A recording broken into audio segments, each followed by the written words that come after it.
Section A, question number 8. A quadratic polynomial having zeros minus root 5 by 2 and root 5 by 2 is ഇവിടെ zeros തന്നിട്ടുണ്ട്. എന്നിട്ട് polynomial കണ്ടുപിടിക്കാൻ പറഞ്ഞിരിക്കുന്നത് zeros of the polynomial is minus square root of 5 by 2 and root of 5 by 2. നമ്മൾ കണ്ടുപിടിക്കേണ്ടത് polynomial കണ്ടുപിടിക്കണം. Okay, let alpha beta are the zeros of the polynomial.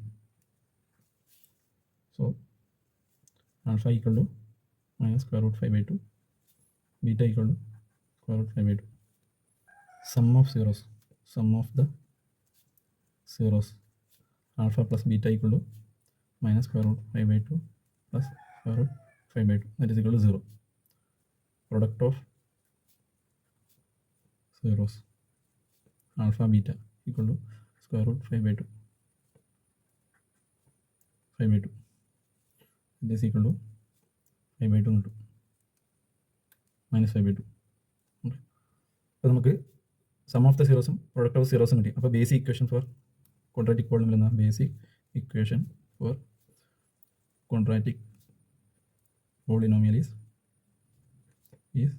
x square minus sum of the root plus product of the root. This is equal to x square minus alpha plus beta 0 multiplied by x plus minus 5 by 2. That is equal to x square minus 5 by 2. ഇത് തന്നിരിക്കുന്ന ചോയ്സിൽ ഈ expression ഇല്ല. അപ്പോൾ നമുക്ക് ഇതിനെ ഒന്ന് rearrange ചെയ്യാം. ഇതിനെ 8 കൊണ്ട് മൾട്ടിപ്ലൈ ചെയ്യാം. Multiply the equation with 8. So we get polynomial p of x equal to x square minus 5 by 2 multiplied by 8. That is 8x square minus 8 into 5 by 2.